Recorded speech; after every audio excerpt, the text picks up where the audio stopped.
రాష్ట్రంలో వీధి కుక్కలు స్వైర విహారం చేస్తున్నాయి. విచ్చలవిడిగా ప్రజలపై దాడులు చేస్తున్నాయి. గతంలో ఎండాకాలంలోనే ఇలాంటి ఘటనలు అక్కడక్కడ జరిగినా ఇప్పుడు వానాకాలంలోనూ కుక్కల దాడులు విపరీతంగా పెరిగాయి. ప్రత్యేకించి చిన్నపిల్లలు, వృద్ధులపై విరుచుకుపడుతున్నాయి.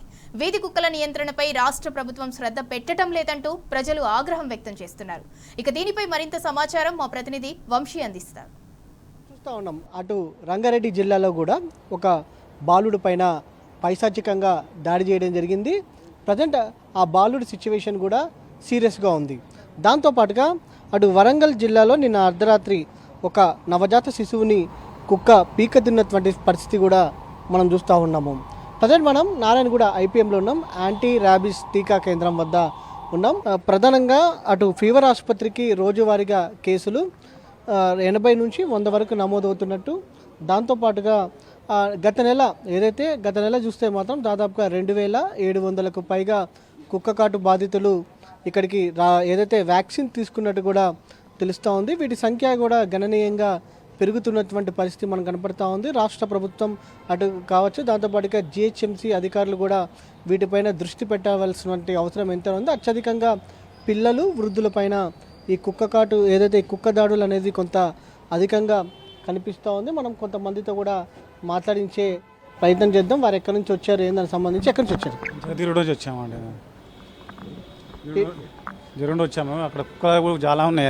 చాలామంది జిఎస్ఎంసీ వాళ్ళు తీసుకెళ్ళినా కానీ స్టిల్ గల్లీ కూడా కుక్కలు కనిపిస్తూనే ఉన్నాయి. అవి ఇండియా గల్లీలో లోపలికి వస్తున్నాయి. పిల్లలకు కొన్ని కుక్కలు అయితే దాడి చేస్తున్నాయి కూడా.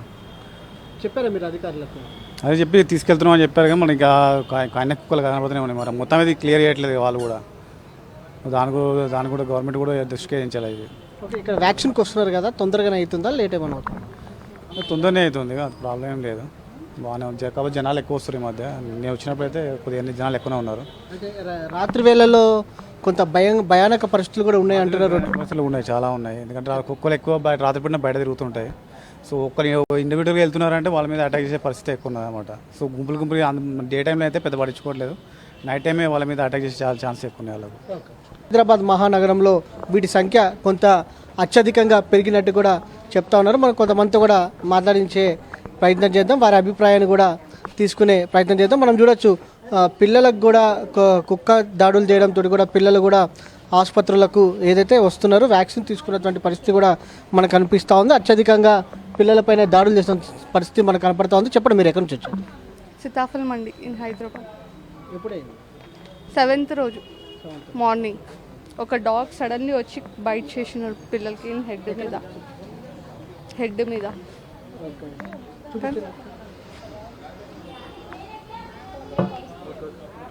చూస్తూ ఉన్నాము, సీతాఫల మండిలో వీళ్ళు నివాసం ఉంటారు. ఈ చిన్నారి పైన తలపైన కుక్క కరిచిందని కూడా చూపిస్తూ ఉన్నారు. 7వ తేదీన ఇప్పటికైనా ప్రభుత్వం స్పందించాలి, జిహెచ్ఎంసీ అధికారులు స్పందించాలని కూడా కోరుతా ఉన్నారు. మనము మరికొంతమందితో కూడా మాట్లాడించే ప్రయత్నం చేద్దాం, వారి అభిప్రాయాన్ని కూడా మనం తీసుకునే ప్రయత్నం చేద్దాం. వారు ఎక్కడి నుంచి వచ్చారని అంశానికి సంబంధించి కూడా తెలుసుకునే ప్రయత్నం చేద్దాం. కుక్కలు చాలా ఉన్నాయి. కుక్కలకు ఎవరు చెప్పినాం కూడా వాళ్ళు ఎవరు పట్టించుకుంటలేరు. మా బాబాయ్ ఖర్చింది ఇప్పుడు 10 రోజులు అయింది. మేము కంటిన్యూ హాస్పిటల్కి వస్తున్నాము. ఇక్కడికి వెళ్ళి చూపెట్టి మళ్ళీ క్వారంటైన్ పోయినాము. క్వారంటైన్లో చూపెట్టి మళ్ళీ ఇక్కడ కంటిన్యూ ఇప్పుడు ఇంకొక ఇంజెక్షన్ ఉంది, దానికోసం కంటిన్యూ రావాలి అన్నారు. మేము దానికి ఫాలో చేస్తున్నాము. కుక్కల బాధ్యత చాలా ఉన్నది. అందరు మన మినిస్టర్ గారికి వాళ్ళకి చెప్పండి, మంచిగా చూడనేది. కుక్కల పిల్లలకు బాగా కరుస్తున్నాయి. ఇది మొత్తం మీద మనం చూడొచ్చు. మరికొంతమంది కూడా మాట్లాడించే ప్రయత్నం చేద్దాం. ఒక ఆమె ఏదైతే స్టాండ్ పట్టుకొని ఏదైతే ఐపీఎంకి వచ్చినటువంటి పరిస్థితి కూడా మనం చూస్తాము. చెప్పడం ఏమైంది మీకు? కుక్క కరిచింది. ఎక్కడ? ఇక్కడ చూపించాము, క్వారంటైన్లో చూపించినాము. 5 దినాలకి రమ్మంటే ఎక్కడ ఏ ఊరమ్మా? మాది వరంగల్, అయితే ఇక్కడ ఉంటున్నాం. అదంతా కుక్క కరిచిందేనమ్మా? కుక్క కరిచింది. 5 దినాల తర్వాత రమ్మంటే రాలేదు. బాగున్నాయి అమ్మా కుక్కలు మీ సైడు? చాలా బాగున్నాయి. పోలీస్ లైన్ లో రసూల్పురం డబుల్ బెడ్రూమ్ చెప్పారా మీరు? గవర్నమెంట్ చెప్పలేదు. ఇక ఎందుకంటే ఇక నా పరిస్థితిలో నేను చాలా తీవ్ర ఇబ్బందులు పడుతున్నటువంటి పరిస్థితి కూడా మనం చూస్తూ ఉన్నాము. మహిళలు కూడా చిన్నారులపైన, వృద్ధులపైన మాత్రం విచక్షణ రహితంగా కుక్కలు దాడులు చేసినటువంటి పరిస్థితి కూడా మనం చూడవచ్చు. కుక్కల లేకపోతే క్రూర మృగాల అన్న విధంగా ఉన్నటువంటి పరిస్థితి కూడా మనకు కనిపిస్తూ ఉంది. మొత్తం మీద ఏదైతే జిహెచ్ఎంసీ అధికారులు కావచ్చు, దాంతోపాటుగా ప్రభుత్వం కూడా స్పందించాలి. వీటిని అరికట్టడానికి, నివారించడానికి, నియంత్రించడానికి తగిన చర్యలు తీసుకోవాల్సిన అవసరం ఎంతైనా ఉందని కూడా చెప్తా ఉన్నారు. వీడియో జర్నలిస్ట్ లక్ష్మణ్తో వంశకృష్ణ, టీ న్యూస్, హైదరాబాద్.